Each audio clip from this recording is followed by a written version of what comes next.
Okay, here we are. The big news of the day, Pharaoh's dead. So this is our Wednesday night halacha in Chassidus, and I'm taking a little bit of poetic license that the halacha part, as we did last week, is not exactly halacha per se, but it's Haggadah. Haggadah insights trying to explain some of the reasons for some of the different wording and so forth in the Haggadah. And last week we spoke about charoses, and we discussed whether charoses is a mitzvah, it's not a mitzvah. If it's a mitzvah, maybe you should say a bracha on it. And we had a whole discussion there from the Gemara and the Rambam and so forth. And we ended off with the diuk, with highlighting the extreme precision with which the Alter Rebbe wrote the instructions in the Haggadah. He says, "V'yavarech bracha zu." So tonight as well, we're going to look into a word in the Haggadah, actually two words actually.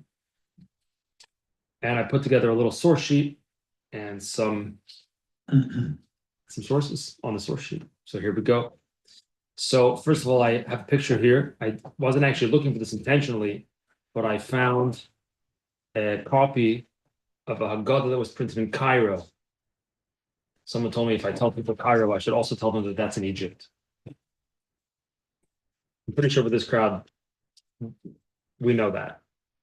But it was printed in Egypt, 1922, and I just thought that was really interesting. It has here the Hebrew as well as the Arabic, and I thought that was really interesting, so I just printed it. Since we all know the phrase Avodim Hayinu anyway, we know that paragraph anyway. I didn't feel like we need to have such a clear copy of it per se, but I thought it would be interesting to just have that on the page and kind of picture and imagine what it might have been like to be a Jew in Egypt and say Avodim Hayinu Lapare b'Mitzrayim. We were slaves to Pharaoh in Egypt, and Hashem took us out Biad Chazaka Uvizarei Netuyo, with a strong arm and a strong hand, outstretched arm. But if he had not taken us out, I think there's some different versions over here, maybe. Adayin onu uvanenu uvnei vanenu. We and our children and our grandchildren would still be mishubodim mayinu lefarek Mitzrayim. We would still be enslaved to Pharaoh in Egypt. So again, I thought it might be interesting to just picture and imagine what it might have been like to say that from your Haggadah that was printed in Cairo as a Jew in Egypt. So that's what we're going to discuss tonight, is the passage of Vadim Hayinu. It's a little bit, it's not exactly the beginning of the Seder, but it's kind of the beginning of the Seder, a little bit. That right from Mani Helach Manyo, Mani Shtana. Maybe that's a whole other topic. What exactly is the Mani Shtana? But and then we have the answer to the Manishtana. Some say it's not even an answer because there weren't any questions in the first place. There's no questions, Manishtana. It just says it's different. We don't dip now, we dip one, now we dip twice. We don't eat matzah, now we do eat matzah. There's no questions, just statements. But anyway, Avodim Hayinu, we were slaves. So the question is as follows. Why do we say that if Hashem had not taken us out of Egypt 3,000 plus years ago, still today, we would be mishubodim hayinu lefaroi b'Mitzrayim. We would still be enslaved to Pharaoh in Egypt. How does that make sense? Take a look at the Avud Raham. The Avud Raham was David ben Yosef, or I should say David ben Yosef, because he was Sephardi, 14th century. He wrote the Sefer Avud Raham in 1340 in Seville, that's Spain, for those of us keeping track, right? Spain, sounds good. And he wrote it because he felt that people didn't know the basic halachas and the basic reasons for the brachos and the tefillos and so on and so forth, and that's pretty much what it is. It goes through brachos and the davening, and there's a section on the Haggadah, and he just gives basically explanations and sources and ideas, and it's a very geschmack sefer. It's not a complicated sefer. And even though it was written in 1340, interestingly, it was only published in Lisbon, which of course is neighboring to Spain and Portugal, in 1490. And then a new version was published in Jerusalem in 1959 by a person known as Wertheimer. I'm not even making it up. It's amazing. Let's take a look at the Avud Raham. I believe it. So it says like this on the first line, V'kosu v'machzer vitri. It says in the machzer vitri, which is a whole complicated situation because actually it doesn't say this in the machzer vitri. It seems that maybe there were different versions of it. I have here in the Haggadah Shlema, where he brings Haggadah Shlema by Rabbi Nachman Kasher, he brings that kosu b'machzer vitri l'fanenu lesa. We don't have such a machzer vitri. We don't. Although there is recently, I was in a forum store recently, and I saw they have a new printed three volume version of the machzer vitri. Maybe they found manuscripts or something, and it's there. I don't know. But anyway, the point is not the machzer vitri. The point is that Avud Raham says as follows: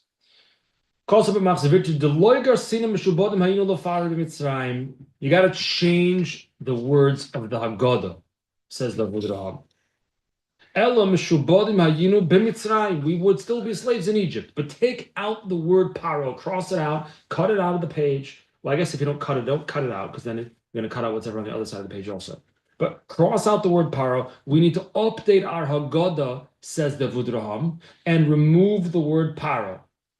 That's what it says in Machzer Vitri, and the Avud Raham comments, that makes sense. I agree with that. You got to take out the word paro. So instead of saying if Hashem never took us out, we would still be slaves to paro in Egypt, take out the word paro and say if Hashem never took us out, we would still be enslaved in Egypt, but not the paro. Why? Says the Avud Raham, ki paro kvar hoya meis. He'd be dead. No, it'll be the power of the time. Hold that thought. Hold that thought. Vim Toimar, you're going to say it's the power of the time. Shekach korim shem l'cholim lachim kulam. What do you mean? Paro is not the person's name. It's an honorific title. President, prime minister, czar, whatever. And that's just what they would call whoever the king was. So the Buddha says, no, that you can't say that either. Why? Because that phrase, the term paro, to refer to the leader of Egypt, had already ceased to be used as an honorific title for the leader of Egypt when the Haggadah was compiled, when the Haggadah was written. So he wouldn't have said it, because there's no such phrase as paro anymore. So the Avud Raham says, take out the word paro. I notice this is very literal. And there are other ways, I'm sure, to interpret it. For instance, if Hashem didn't take us out of Mitzrayim, we wouldn't have gotten the Torah because that was the next logical step. And Right. Instead of being an Avid of Hashem, we'd be an Avid of man, most likely in some way or another. So we would still be slaves to man in some So way. maybe not to Paro himself, maybe not to another Paro, but maybe to another non-Paro oppressor, leader, whatever. Is that what you're suggesting? Men, whatever you want to. Okay. Hold that thought. I like the direction. But first, let's just read, let's say what it says in Tillim, because why not? We have Tillim. We say Tillim every day. LeDavid b'shanoisa time lefnei Avimelech. Of David, b'shanoisa is time where he changed his demeanor. Some say that this means he went a little bit meshugna. Went crazy a little bit at this point. By Garsheu vayelach. Before Avimelech, he changed his demeanor before Avimelech, who drove him away, and he departed. What is the point for our class tonight? Lifnei Avimelech, says Rashi, Kach kol malchei plishtim nikroim. Avimelech was not a name of necessarily of a specific individual. Avimelech was the name of any plishtim king. And so too, v'chol malchei Mitzrayim, Kach kol malchei Mitzrayim, Paro. And likewise, or similarly, any king of Egypt is called Paro, even though Ochish. Okay, even though the Avimelech we read in the Torah his name was actually Ochish, we call him Avimelech. And so too, Paro is Paro. It's a leader, it's a czar, it's a president, whatever it may be. Okay, we saw that in the Avud Raham, same idea. Let's flip the page. Haggadah Shnaim. Typo. Haggadah Shnaim Miyodeya. This Haggadah was published in 2005. From manuscripts that have two commentaries in it. One is reputedly an Ashkenazi commentary called Mefarish Aleph, and the other is reputedly a Sephardic commentary called the Mefarish Beis or Bet. However, I spoke to someone, who knows these things, and told me that the Mafarish Bet, the Svardi, was actually not even Svardi. It was just he lived in Spain when he wrote the commentary, but it was actually a descendant of the Rosh, and it was actually Ashkenazi. But anyway, either way, he says, V'omru Pharaoh, when the Haggadah says we would still be slaves to Pharaoh, it doesn't mean the same Pharaoh, because obviously, as the Vudaram points out, he'd be dead. Rather, what does it mean? And I think someone might have just said exactly this point. To those who follow in his koyach, they or his successor, and they inherit his malchus, his dominion, his kingship. So it's not talking about him. It's talking about someone else who's going to follow him in power. Who cares what he's called? He's called Pharaoh. He's called the Tsar. What difference does it make? We would still be slaves to whoever that person would be. Now get straight to the point. Like the Avodah says, you don't have to change the Haggadah. Don't exaggerate. Don't be extreme and change the nusach of the Haggadah. And take out the word Pharaoh. You don't have to do that. We understand Pharaoh doesn't mean literally. It means conceptually. Similar to what you just said. So we take away the problem of Pharaoh's dead, problem taken away. We take away the problem that it's not even a future Pharaoh, because that name was no longer used when the author of the Haggadah put the Haggadah together. When was it? Sometime after the Mishnah. Nobody knows exactly. To my, I should say, I don't know. Mhm. Nobody knows. I don't know who actually wrote the Haggadah. I mean, nobody really wrote it. It's mostly in the Mishnah. It's mostly copied, mostly from the Mishnah, right? But someone put it together. Someone compiled it. I don't think it's certainly not to me. I don't think it's known who compiled it. But sometime after the Mishnah, maybe, I'm not sure exactly. But the term Pharaoh was no longer used. So maybe it means whoever followed in that role at the time. That's the Haggadah Shnai Miyadeh. Now let's take a look at another Haggadah. Here I'm going to share with you Hashgacha Pradas also. This is a Haggadah called Haggadah Chukas HaPesach.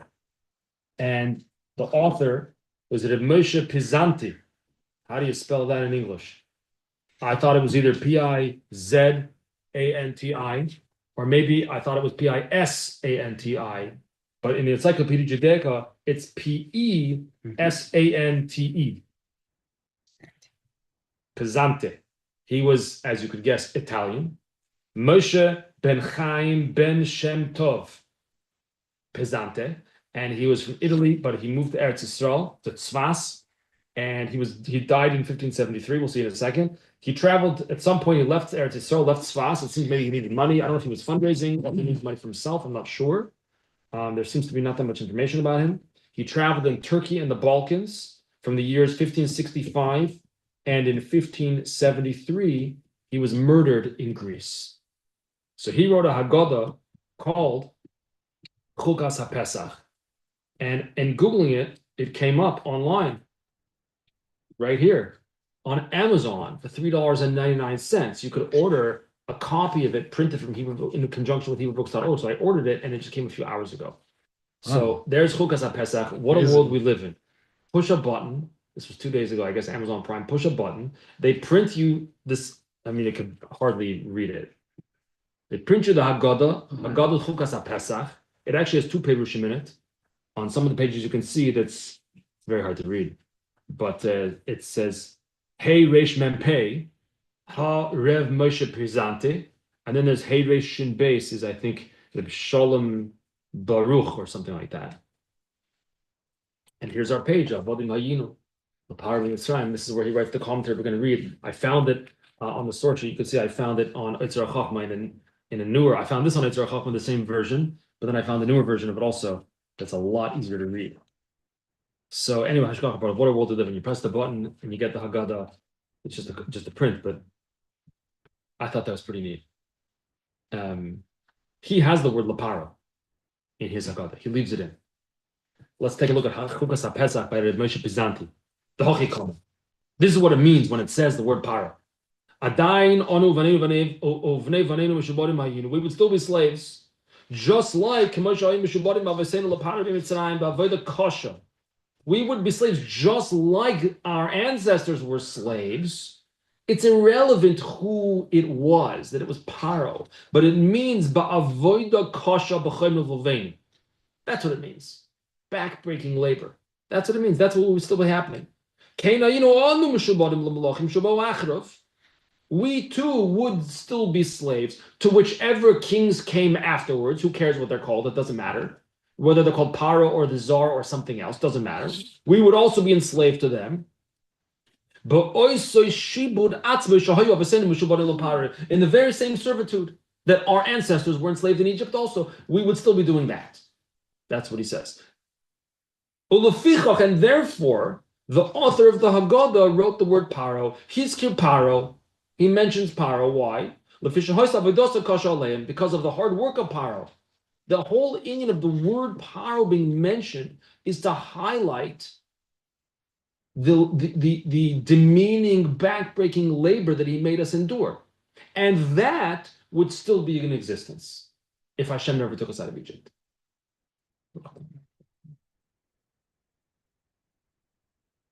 And he gives a second answer. The Pharaoh is not a term referring to a specific individual. Elo k'moshe melech hu Pharaoh. It's just like king, name of a king, Pharaoh, king, czar. That includes any name of any king that would succeed him. Like the Christians call him the Pope. That's just the name that they use to call whoever these other religions accept as their leader. Okay, so it's exactly the same idea. Questions or comments so far? Anything missing here?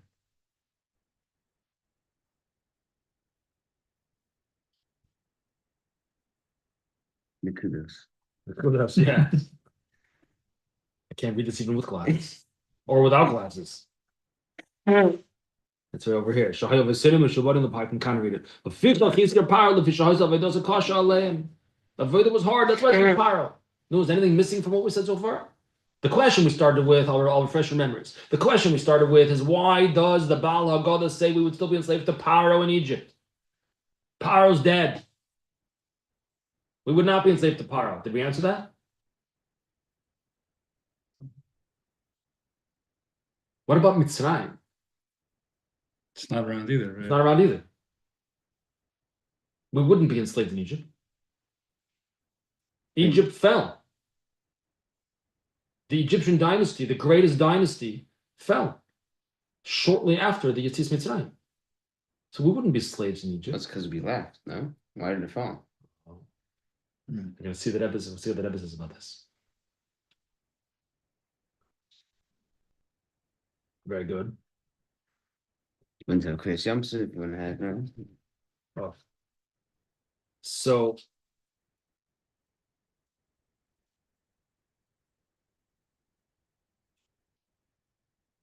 David Raham doesn't like. He's so disturbed by the word Pharaoh. He just removes it, just cuts it out. Others give explanations that you could leave it in. You could leave the word Pharaoh in, and we have explanations. It just refers to a general king, or maybe it refers to the labor itself, the demeaning labor that we were forced to do. But what about Mitzrayim? What about the word Mitzrayim? We would not be enslaved in Egypt. Egypt also fell, just like the Pharaoh died. Egypt also died. It's not a dynasty anymore. Just like the Roman Empire fell, every empire rises and eventually falls. The sun sets on the Roman Empire. So too Egyptian Empire. So how could we say we'd still be enslaved to Pharaoh in Egypt? You can't say that either. So let's take a look at the Yalkut Shimoni on Parshas Beshalach. It's fascinating, I think, that this is the commentary on the word Vayehofech. And it was turned over, transformed, turned over. We're just coming from Purim still. We still have the still Adar, Vanaflichut. It's completely turned over. Vayehofech. Says the Medrash, Magid HaKosov, The Torah is, what do you mean, and is turned over? The Torah is telling us, when the Yidden left Egypt, Botla Malchusan Shel Mitzrayim. Their Malchus, their dynasty, kaput, finished. They're no longer a dynasty. I did a quick Google. I do not claim to be a historian, but it seems that historians say that roughly 100 some years, 130 maybe, 100, 130 years after when historians claim, when they date the Exodus to, roughly then is when the Egyptian empire began to decline and fell. So it wasn't immediate, but it was shortly thereafter. So when the Yidden left Egypt, Botla Malchus Shel Mitzrayim, the Malchus, the kingship of Egypt was bottled, finished. Next little section here, I quoted a few little pieces from the Yalkut. On the end of the fourth last one on the line, Lamercha. This is all to teach us how Pharaoh was ruled the entire world. He was mamash a dynasty. He ruled everything. And he had rulers everywhere. He was in charge of the ganze Welt. Let's give it the next section. You find, says the Yalkut, that any malchus that enslaved the Jewish people was successful. Any malchus that enslaved the Jewish people, that retained the Jewish people, that malchus became successful. Why? All for the glory of the Jewish people. Meaning that the country that we were in became successful, that it shouldn't appear that the Jews were enslaved in a lowly nation, to a downcast, lowly nation. We were only being enslaved to an elevated nation. All b'shvil kavod shel Yisrael. But the Yalkut says, well, as soon as we left, the Malchus of Mitzrayim was bottled. It ceased to be. Let's take a look now in the Rebbe's Haggadah, and let's try to put it all together and wrap it up. On the right side over there. Kamuvan. It's self-understood. See on the right side over there? Kamuvan. It's self-understood. Writes the Rebbe. The Haggadah is not referring to the Pharaoh who lived in the times of Moshe. Obviously not. Like the Avudraham says, he'd be dead. So it's obviously not referring to him. Ella, Pharaoh. Every king of Egypt is called Pharaoh. Rashi, Tehillim Lamed Daled, we saw that Rashi. It's a general term. You're going to say, even though in the times of the Mishnah, and then the subsequent compilation of the Haggadah, Kvar Botol Minag Zeh, this minhag to call the leader of Egypt a Pharaoh was already ceased to be Chakushus HaVudraham, like the question of the Vudraham. Why are we saying Pharaoh? And therefore the Avudraham was so bothered by that question. He removed the word Pharaoh. That's how much it bothered him. So says the Rebbe Yesh Leimer, we could say as follows: in order to explain our nusach. Our means not just Chabad, he's writing a Chabad Haggadah, but I think pretty much everybody here. Any Haggadah, any common Haggadah used nowadays includes the word Pharaoh. So in order to to explain how we could leave the word Pharaoh in, even though the Avudraham takes it out, is Shabbatel Mipnei, is we have to understand that why did the term Pharaoh cease to be? And moreover, why did the entire Mitzrayim cease to be? And here we get to your point. Shabbatel Mipnei Shabiyasis Mitzrayim, Yord Mitzrayim Gdulasa. When we left, Egypt crashed. They tanked when we left. The only thing keeping them at their heights in power was because we were there. And then what happened after that? After we left, there were some ups and downs, like any empire, right? Has its ups and downs. And others eventually conquered Egypt as well. So it wasn't even Egypt anymore. It's a completely different country. I mean, the same physical land mass, but it was run by different people. But if Hashem Chalila, had never taken us out of Egypt, what would be? Hoysanish eres betoikfa. They would have remained a world superpower. Why? Because we're there. Lahoir, miyalko shimoni remez reish lamed. Lahoir, to just point out, based on the medrash that we just saw, miyalko shimoni, that says, when we exited Egypt, when we left Egypt, their malchus was bottled, it was over. Pharaoh ruled from one end of the world to the other end of the world. He was a mamish, a superpower. And it was all b'shvil kavod and Yisrael, all to demonstrate and highlight the glory of the Jewish people. Wherever we are, we bring success to our host country. So Egypt was a superpower. Why? Because they had a great army, they had horses and chariots, and they knew how to build pyramids? No, they were an empire, a dynasty, because we lived there. We were enslaved. Yeah, HaKadosh Baruch Hu made them powerful, so it wouldn't be as degrading to us that we should be enslaved by a lowly nation. We're enslaved by an elevated, powerful nation. And if that had happened, that if, God forbid, Hashem had never taken us out of Egypt, they would be just as powerful as they were back then. V'chol hanimusim, all their it means like manners or politeness, I think, in modern Hebrew. It means more maybe like the practices, their conduct. And everything that they did, all their practices and their conduct would have remained. So they would still call Pharaoh. That Pharaoh Nechoy, the Gemara says in Saita, I think that would be dead. But there would be another power after him, and there would be another power after him, and another power after him, and we would still be enslaved to him, and that would still be in Egypt. Because they never would have been conquered by anybody else. They never would have lost power, and they would have therefore continued to do everything that they did back then. Why? Because of us. Because our very presence brings bracha to where we are. Now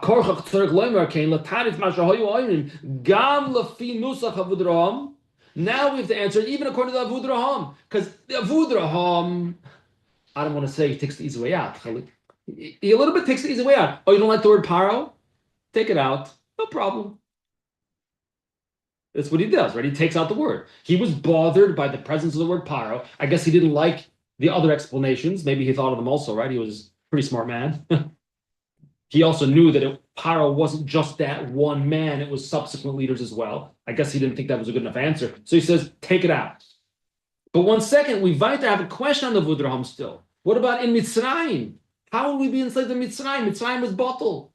Says the Rebbe, no, we could answer even according to the Vudraham. The Mitzrayim would not be bottled. Pharaoh would still be called Pharaoh, and Mitzrayim would still be called Mitzrayim. We could still say we will be enslaved to in Mitzrayim, even according to the Vudraham.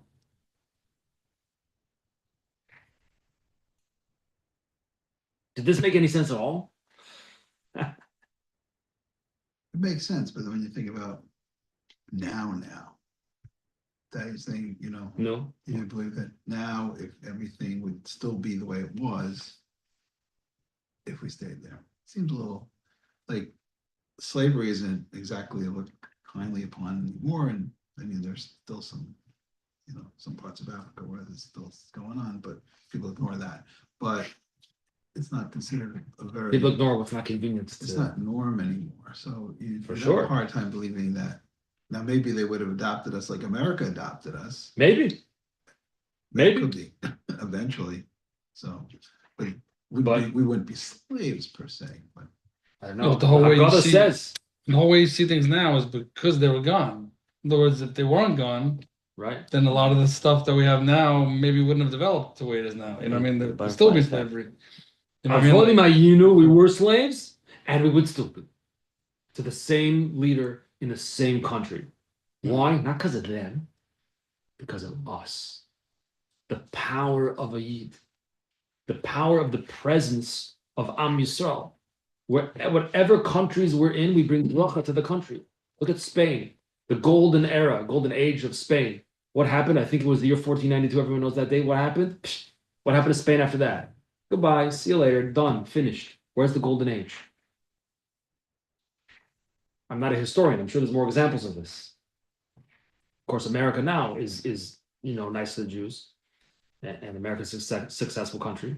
But I think that's the point over here, is that the only way we can say that we would still be enslaved to Pharaoh, and it's still in the very same country, and they would still be in power, is because it's our very presence, the neshama of a yid, just by where we are, by virtue of our being, that brings blessings to our surroundings. Even if they're not blessing us, because it says also, you'll be blessed by those who bless you. I don't think being slaves is quite a blessing. It's not a blessing. Of course, it's not a blessing. So why would they merit that just because we were there, even if we were being treated? Well, I think that's what the Yalkut Shimoni is saying. That's, I think, what it means. That people shouldn't say, listen, there was, for whatever reason, the Jewish people had to be enslaved. Separate discussion, for whatever reason that had to be. But who's going to enslave us? A brute, uncouth nation, or a civilized, cultured nation? Well, culture doesn't necessarily mean civilized. Fine. So in order that it should be less degrading in that sense for the Jewish people, so we were enslaved by a civilized nation. We're enslaved by the most powerful nation on earth. Most powerful nation on earth. Right. Right. But what it's come to highlight is the power of a Jew. The power of a Jew, wherever we are, that brings bracha to our surrounding. So much so that if God never took us out, we would still be there, and that would continue to bring shefa, bracha, v'hatzlocha to our surroundings. But nobody appreciates it, but that's beside the point. No one appreciates it, yeah. They don't appreciate it. Okay. That's another insight into the Haggadah. That's why it has to say Pharaoh and Mitzrayim. Correct. Rabbi, sorry I'm late, I apologize. No problem. Let's learn some Chassidus now. But I came. You're early for Chassidus. Yeah. That was our halacha / Haggadah insight, which I enjoyed and I hope you did too. So now let's learn. Here we go. Here's the sikha. We're going to continue this sikha that we started last week. I have a couple of copies of here. Maybe we'll get some of this. Got these books over here as well. I don't know. No. Okay. We're learning the sikha about the 3 names of Pesach. Chag HaMatzois, the holiday of the matzah, which is what it's called in the Torah, Teresh V'chsav. And then the second name is called Zman Cherusenu, the festival of our freedom. That's what it's called in Tefillah, right? Which was written by the Anshe Knesset Agdoila. And the third name is Chag HaPesach, which happens to be also referred that way. I'm sorry. That Chag HaPesach does appear in the Chumash, but the Chag HaPesach primarily is what people call the holiday. We call it Chag HaPesach. So 3 holidays, 3 names. Now, that was point number 1. Point number 2, we said last week, is that in the book of Yechezkel, it is referred to, the Yetzias Mitzrayim is referred to as Leida, as the birth of the Jewish people. Birth, we said, doesn't just mean that a new nation came to be. It's not what it means. Or rather, that another nation came to be. There was an Egyptian nation, there was a Philistine nation, there was a Moabite nation, whatever the different nations were, and then there was a Jewish nation also. That's not what it means. Rather, that I've explained, that it is a Metzius Chadosha, a completely new entity. Not a nation, but a Torah nation. Or as we mentioned last week, a Torah folk, a Torah people. We're not just a people, we're a Torah people. Which means that everything that happens to us is in the Torah and is about the Torah. Everything is about the Torah. And that's one of the reasons why Shavuos doesn't have its own dependent date, but is intrinsically linked to Chag HaPesach. Because it's the Shlemos, it's the completion of Pesach only when we go to Har Sinai and serve Hashem on Har Sinai. Instead of serving Pharaoh in Egypt, we're serving Hashem in Har Sinai. So we are a Torah folk, a Metzius Chadasha. That's the birth. The birth is a completely new entity. So I believe that's where we got up to now, is on page Chof Aleph in the Hebrew, which is Ois Gimel, section 3 in the Sikha. And we're going to suggest that these three names of Pesach, Chag HaMatzah, Zman Chedusenu, Chag HaPesach, are actually three stages that will teach us and guide us in how to become new, how to become a new man, how to become a new people, a new nation, how to experience not just evolution, but how to experience revolution. Gimel. Yeah, it's okay. Anybody have questions or comments before we start? Okay. העניין יובן בדוגמה מהסדר שבוי רב לא ילמד עם תלמיד דבר שכל כזה שהתלמיד מצד עצמו על ידי השכל אישי שלו אינו יכול להגיע לזה. Let's use a classic example that's in Chassidus. What does it take when a Rav needs to teach something new to his Talmud? Something the Talmud does not yet know. What does the Rav have to do?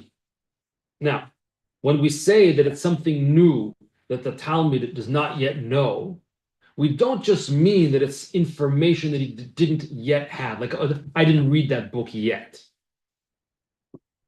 Like, my son was listening to a story before, and Zalmi's 10. All of a sudden he says, what? Shabtai Tzvi was only like 360 years ago? That's it? I thought it was more. I was like, you're 10.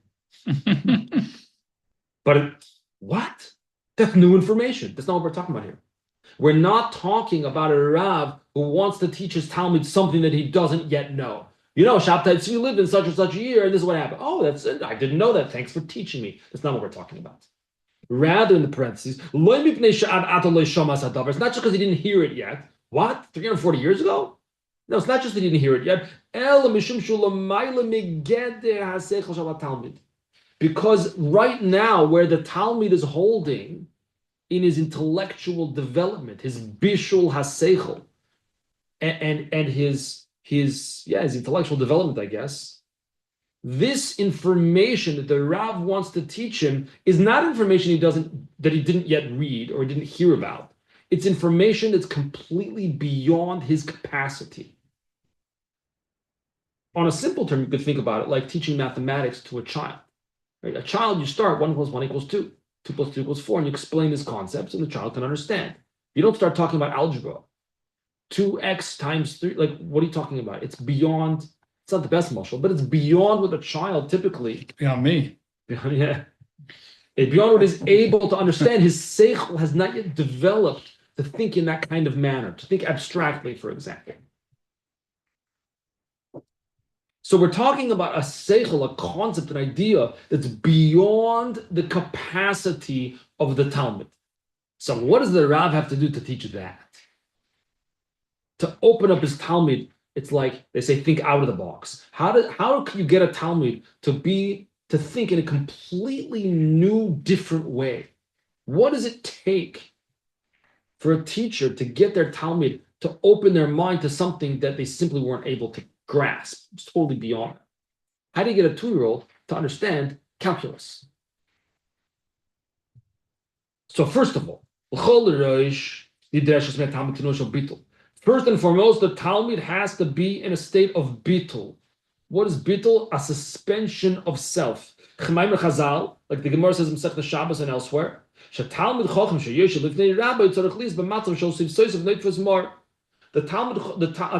in front of his Rebbe has to be in a state where his quote unquote his lips are dripping with bitterness, or myrrh, myrrh, a certain herb which is related to the word mar, bitter. Meridus machmas ema. There's a bitterness, means that he has an awe, a reverence for the Talmud, for his Rebbe.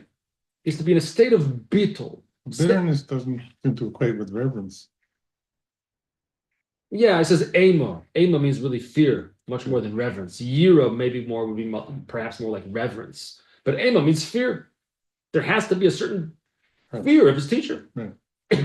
You don't interrupt your teacher. You don't finish his sentences. You let him speak. I don't know if people do that anymore, but you're supposed to. Let him speak.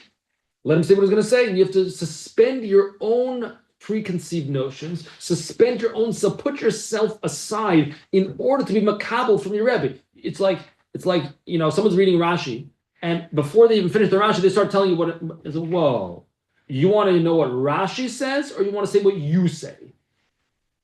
Let Rashi speak for himself. You want to say your own thing, good, but then there's no bittul over there. Let Rashi speak. Let Rashi say what he wants to say. And then figure out if you understand it. So step one must be bittul, a suspension of self from the point of view of the Talmud. Why? Why does it have to be that way? Because if the Talmud is going to continue to rely on his own strength, on his own power, his own intellectual capacity, then how is he going to receive a seichel that's beyond him? If it's all about my seichel, then I can't receive a seichel that's beyond my seichel. I'll be stuck in my own seichel. Now, maybe I'm a brilliant genius. Good, shkoyach, so I'm a brilliant genius. Good for you. Even a brilliant genius, there's something that's completely beyond his seichel as well. So he won't be able to receive a seichel that's completely a chiddush to him. V'davke bittul loy metzias, specifically a nish metzias, not being me, going out of myself, suspending my sense of self. That's a kli lazeh. That's a receptacle, a vessel, a keli to receive something new. Why? Or as it says, like Chazal say in Masechta Brachos, kli reikon machzik. It's not an obvious statement. An empty, obviously, if my cup here has room in it, so I could put more tea in it. That's not what the Gemara is saying. You don't need the Gemara to tell you that your cup has to be empty to put more water in it, or tea. The Gemara is not telling you that. It's telling you, you want to be machzik, you want to grab onto something, you want to hold on to something new, you have to be kli reikon, you have to be empty. It's the only way to get something new in. It's not just about empty, there's room. There's room physically, but it's speaking about room metaphorically, conceptually. If a person wants to have room for something new, they got to be empty.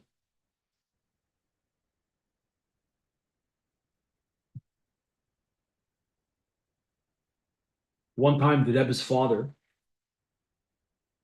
taught the Rebbe when the Rebbe was very young. I don't know how old, 4, 5, 6 years old. I don't know how old he was. Something that was beyond the Rebbe's capacity at the time, whatever that means exactly. I don't know. I don't know what he taught him. He taught him something very deep. The Rebbe's father was a Makubal, by the way. In addition to being Baki B'Shas and a Rav, Paskin Shilas, he was the Rav, one of the big Rabbanim Ketran Islam. He was also Makubal. So he taught the Rebbe some, whatever, I don't know what it was. The Rebbe was a child, but he asked his father, Tati, this is so beyond me. Like, what did you even, why did you teach me this? This is completely beyond my capacity. So his father told him, I was deepening your kli. You're right. In other words, it's pitaka beyond you. But I was making your vessel deeper for next time, to be able to receive more. That's in addition to what he's saying in the Sikh here. There's a concept of deepening a person's keli, making it bigger, rounding it out even more. Your keli is whatever it is, you can empty it out. But maybe sometimes it needs to be made even deeper to receive something new. It's interesting to make something make something more deep. You gotta make it more empty. You gotta dig it. So how do you make the hole bigger? Right, by digging out. Take out even more. Take out more. So it's like more bittul. Right. Just start with that. Kli reikon machzik, Chazal tells. An empty kli is able to hold, is able to contain. That is step one. In order to be able to makabel a chidush, a true novelty. Again, novelty doesn't just mean something that I didn't know yet. For that, you don't need a Rebbe. For that, you need some svarim. Read some books. Become smart. Become a Talmud Chacham. Don't need a Rebbe for that. For information. Here, it's to receive a seichel that's beyond your capacity. That's deeper than you're able to grasp. at this point. Step one, bittul. Why? Because if you're not bottle, then you're in the way. Your own seichel, I don't care how smart you are, how big of a Talmud Chacham you are, how baki b'shas you are, if it's your seichel, then you are in the way. And you will be an obstruction to being makabel a new seichel, a new way of thinking. You got to empty everything out. We spoke recently in Chassidus on Shabbos afternoons about Reb Zera. Reb Zera was from Bovel. And the Reb Zera made Aliyah to Eretz Yisrael. So in Bovel, they learned the Talmud Bavli. But in Eretz Yisrael, they learned the Talmud Yerushalmi. So the Gemara says that Reb Zera fasted 100 fasts in order that he should forget Talmud Bavli and be able to ascend to the higher level of Talmud Yerushalmi. It's not just another Talmud, it's a different way of learning. For example, the Talmud Bavli, when it wants to bring a proof for something, it says the phrase, Ta Shma, come and hear. The Yerushalmi, when it wants to do the exact same thing, says Ta Chazi, come and see, which is what the Zohar also says. Right. It's not about hearing, it's about seeing. It's a completely different method, totally different mode of perception. Hearing versus seeing. They're different experiences. So it's not that Reb Zera needed to forget Bavli because he didn't like it, God forbid, but that method of thinking, that mode of thinking, that way of viewing the world was in a sense an obstruction because it was hearing. You want to see? Seeing is a different story. To see something, there's a chiddush. For that, you need to be empty. So he fasted to become empty. That's what Zera did. Similarly, there's a Maisa that Mizritcher Magid heard before he became a Chassid, before he became a Talmud of the Baal Shem Tov. He heard about the Baal Shem Tov. They said he's a big tzaddik, etc., etc. So I'm going to go see who this Baal Shem Tov is. He goes to the court of the Baal Shem Tov. The Baal Shem Tov, what does he do? So the Shlishis, he tells a Maisa, tells a story about a little king, about this, about the boy in the forest, all those stories. Is it your Magid? No, not so impressed. But he decides, people said I should come. They said he's a big tzaddik. So I think after Shabbos, I don't know the details of the story. He goes in to talk to the Baal Shem Tov. And he finds the Baal Shem Tov with a sefer open in front of him. It was either a Zohar or a Pri Etz Chaim or something. And the Mag is kind of like, no, I heard your... Baal Shem Tov says, can you read and explain this shtickle Zohar to me, please? The Maggid says, sure, no problem. I don't think he said this, but I'm Boki B'Kabbalah. Boki B'Shas. Poskim, Shainim, Achrenim. He was a gewaldig Talmud Chacham. He knew, okay, takes the Zohar, maybe it was a Pri Etz Chaim, reads it, says the Pshat. Baal Shem Tov says, it's not a Pshat. Okay. He must be looking for something deeper, right? So Mizritcher Magid again is Ma'ayin, and he reads again. This is the Pshat. Explains the Zohar. Again, the Baal Shem Tov says, that's not the Pshat. A little bit taken aback. Okay, he takes now a few moments to be Ma'ayin, deeper and deeper. He must be asking me, what's the Pshat and a deeper? And he comes again with now, he gives another reading, a deeper Havana in the Sefer. And again, the Baal Shem Tov says, that's not the Pshat. So the Mizritcher Magid says, no, you say the Pshat. You know this, Maisa? Says, you say the Pshat. If that's not the Pshat, then you tell me the Pshat. Okay, close the door. Close the door. I don't know if he put on a gartel or had a gartel on, I don't know. I think I heard once he put on a gartel and started to read the Zohar. And it's a passage discussing Malachim, angels. And as he reads it, all the angels and everything spoken about in Zohar was Nisagala, was revealed in front of the face of the Mizritcher Magid. And he saw it with his eyes. Baal Shem Tov says, that's the Pshat. Meaning, it's not certain things are not about intellectual Havana. You can explain the Pshat and deeper, and you might be right. And the Mizritcher Magid was like, sign me up. Yeah. I think that's the epilogue to the stories, and he never left. Right. Right. But some things, I don't care how much you explain it, that's not the pshat. It's not what it means. Certain things are a completely different mode, a totally different way of thinking, of viewing the world, of experience.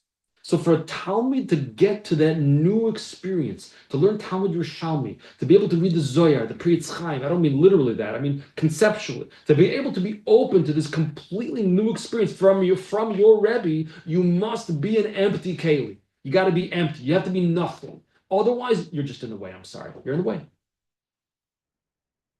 But afterwards, but now get involved. Now, what tak is the svara? Now, what does it mean? Now, step one was you took your own isness out of the picture, bittul. But now, bring it back in and use your brain power to understand it. Don't just be like, that's what I heard. That's what my rabbi told me. It must be true. No, now, medar verstehen.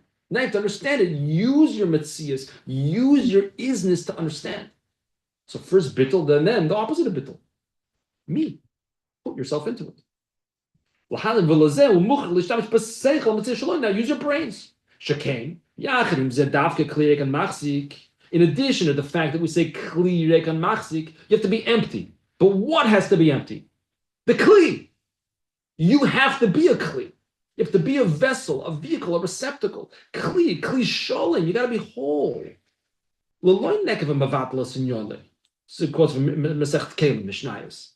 If you have a hole in the bottom of the kli, you're not a kli. Or we have to by Helchus Netil Sedayim. If there's a crack in the cups, depends where it is. If the cup is broken from the top, it's all sorts of shilas about where the cup is exactly. Is it considered a cup still? So you can't be broken. You have to be a full sholem kli. Therefore, bittul alone, setting yourself aside, is not sufficient. It's not enough. You have to also be an actual kli. You got to be sholem. You got to be you. You have to be whole. You have to be healthy. You have to be complete.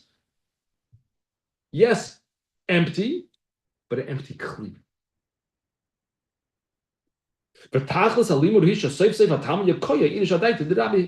And the tachlis is, as the Gemara says in the Avodah Zarah, that after 40 years, a Talmud could reach the das of his Rebbe. Doesn't necessarily have to mean 40 years exactly in time, but it's 40 years in level. And therefore, even though right now when the Rebbe is teaching his Talmud, right now at this moment, the Talmud is not able to understand because it's beyond him. But if he's empty, and he's an empty kli, not a broken kli, no holes in him, then and that's why this is straight from the Maimer of Yodaita that we learned together a little bit. That's why the Rebbe has to be mashpiyas to teach in a way that is commensurate with the seichel of the Talmud, so the Talmud can be makabel, some kernel from his Rebbe. A seichel metzumtzum, as it says in V'yadaita, a contracted seichel, a kernel, a seed. But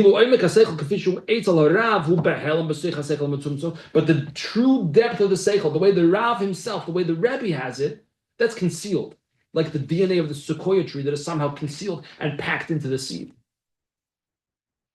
So too, the Rav gives his Talmud a seed. The seed contains everything in it. But the Talmud now has to go out of his own seichel, out of his own limitations. Or he's got to try with effort, with time, with yigir, with toil to elevate his seichel to the level of the seichel of his Rebbe. That's eventually he'll reach the level of his Rebbe's intellect, which is a completely different category. It's like going from Babel to Yerushalmi.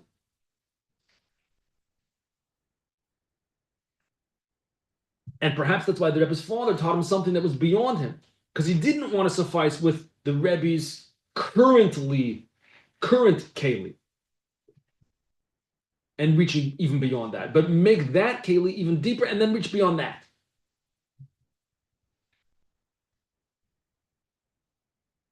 Now, this raises a question. It's not enough time.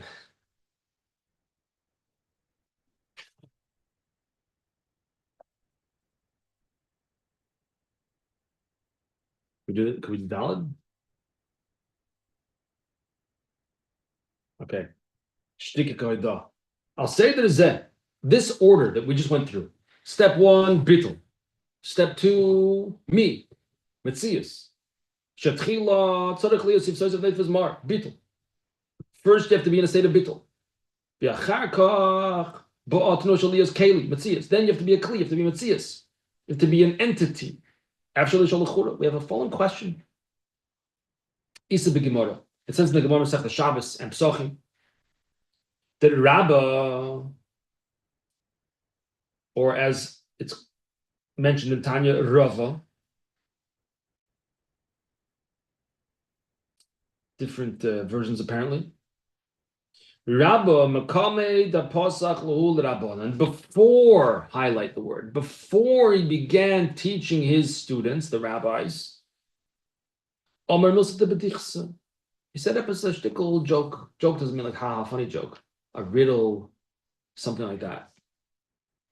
Meaning not Torah. A joke, a riddle, a pun or something. Then the rabbis would say, they would laugh. Again, not ha, funny laugh, but and then after that, Yosef be'emo pasap b'shmaisa. Then they would sit in a state of emo, of fear. That's the bittul. And then pasap b'shmaisa. Then he would start teaching a shir. So 1 second, from here we see that bittul is not first. But the joke is first. The joke comes first, not bittul. First, they got to open up. What does the joke do? Joke opens up their hearts, opens up their minds a little bit. They relax. So we see that the order that we mentioned before, first comes bittul, is not actually correct. Bittul is not first. First is you got to open up the Talmudim. Right? What does a joke do? So some speakers, that's all they do. They only say jokes. And they speak for an hour and 15 minutes, and they said like one sentence, and then they have like a whole bunch of jokes, and everybody's laughing. That's not what it means. You could say that it breaks down potential resistance that you might have. Oh, good. No, say more. Why does it break down resistance? How does it break down resistance? You're right. How? How does it do that? But you have preconceived feelings that the joke, like you say, relaxes you into a different attitude or frame of mind. Oh, In good. relationship to things that might be coming after that. Good. Also, to say a little bit more what you're saying, I think, the teacher is on a higher level. That's why he's the teacher, right? On a higher level. So there's this feeling in a sense, there's a gap, there's a distance. But when he says a joke and everyone says, It's like us. a good chap, again, a joke is not necessarily funny, but a good chap, a cute pun, a riddle, maybe a taka joke also, maybe, In a sense, it equalizes the playing field in a sense. We all laugh at the same things. The teacher's on a higher level, not okay, no, it equalizes the playing field. Oh, now we're on the same level? Now I could learn from you.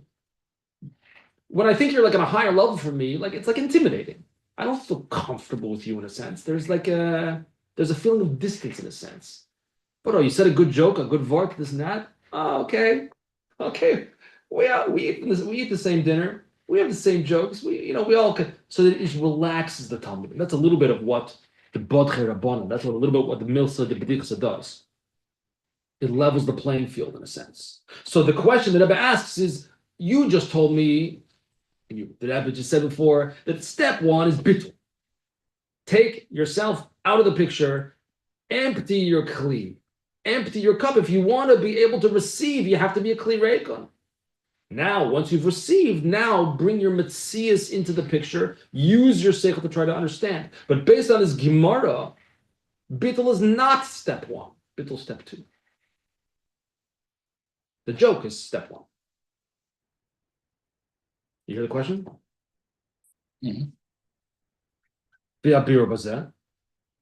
So the explanation is, the quote-unquote joke, the joke that precedes, the joke that comes first, step 1, is not actually part of the learning, but rather it's a hachona, It's preparation for learning, but it's not actually learning. Was the Rav mashpia yet? Did he teach anything? No. So it's not part of the actual Seder of Limud per se. It's a hachana, it's a preparation for Limud, for learning.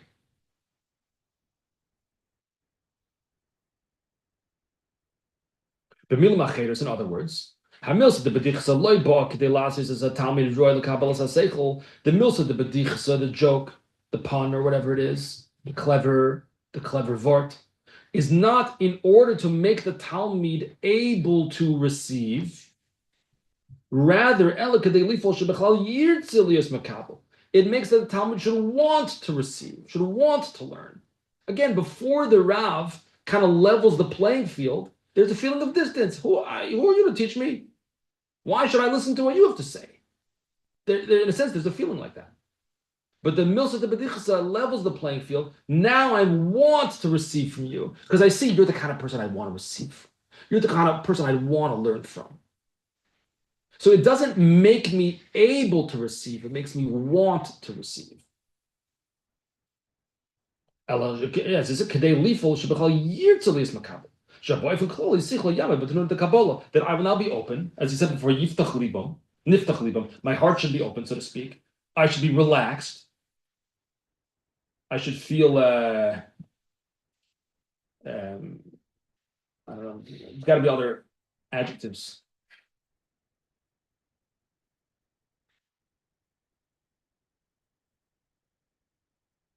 I should want to receive. I should be ready to learn. Learning, that didn't happen yet. But I should want to learn. I should be, in a sense, in a tenua de Kabbalah, in a mode, a direction of I'm ready to receive. I want to receive. I didn't receive anything yet. It says that's what happens by a chasana, by a wedding. That's why the chosin goes to the kala. What's the veil? What does the veil to do? There's the union of making her want to receive from the chosin. An idea of bringing close, that there's a psichas halev, an opening of the heart. Okay.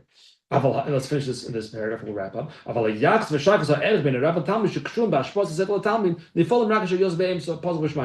to actually connect the Rav and the Talmud, not just to make that the Talmud wants to begin learning, is ready to learn, is open to new experiences, is open to a deeper seichel, but that the flow of seichel should actually begin. That, step one, bittul. Now take yourself. Now that you're relaxed, now get out of the room. Now that you're relaxed, zip your mouth. You just make yourself an open keli. I heard, well, and we'll just wrap up with this from two people. You know, the Rebbe would fabring many times Shabbos and Yom Tov, right? If it's during the week, they could record it. Shabbos and Yom Tov, you can't record it. So they had something called a human tape recorder, right? They were led by Rabbi Yoel Khan, but there was a team of people that would sit by the Fabrengens 4, 5, 6, 7, 8 hours. Imagine what it was like a 3-day Yom Tov. The Rebbe would fabreng multiple times. And they would memorize the Fabreng. After Shabbos or Yom Tov, they didn't go home. You think they went home to their wives after Shabbos? No, they sat in 770 and chazered the entire Fabreng. And then there was a team of people that would chazer it, and a team of people that would write it up. They would type it up. So I heard from two of the chayzim, two of the people that would memorize, brothers. You maybe heard of them, Y.Y. Jacobson and Simon Jacobson. They both said, I heard them say at different times the exact same thing. How do you remember what the Rebbe said for like 5, 6, 7 hours? And this was not like the Rebbe, as we know, was Gemaras and Midrashim and Halachos and Kabbalah from across the entire Yiddishkeit.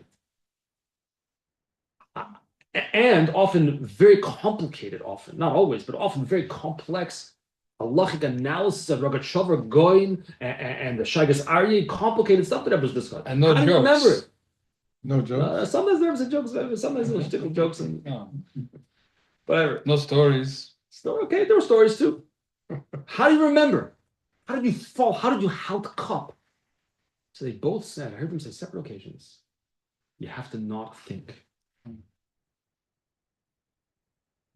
As soon as I would start to think about what the Rebbe was saying, I lost it. And to not think, do I understand? Do I not understand? Oh, that's a good word. I wonder what. What about this, what about that? As soon as you start thinking that's a good word, and start thinking about what it means that the Rebbe said, you're lost. You're done.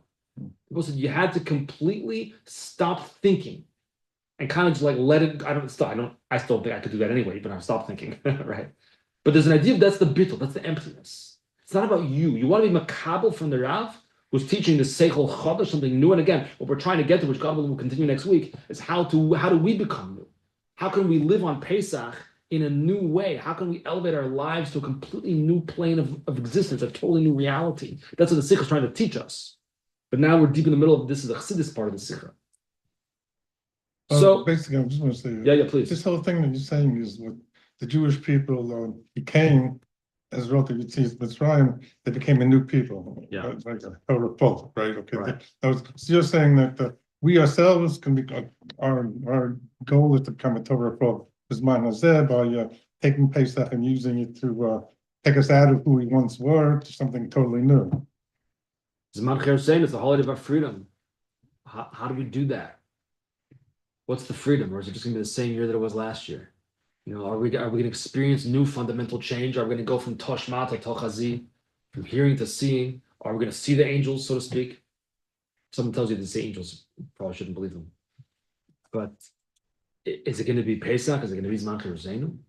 Are we going to experience freedom? How do we do that? What does it take? So we're learning the 3 stages. So we said step 1 is bittul. Step 2 is not bittul, is me. But before all of that, there has to be this milsa de b'tichse, an openness, a willingness, a readiness to receive. I didn't quote, there were a few things I wanted to quote, but we'll have to stop now. Hear from next time more. There's so much to Yishmaka stuff to get into, but we'll have to continue this next time. Thank you everyone for coming. Thank you.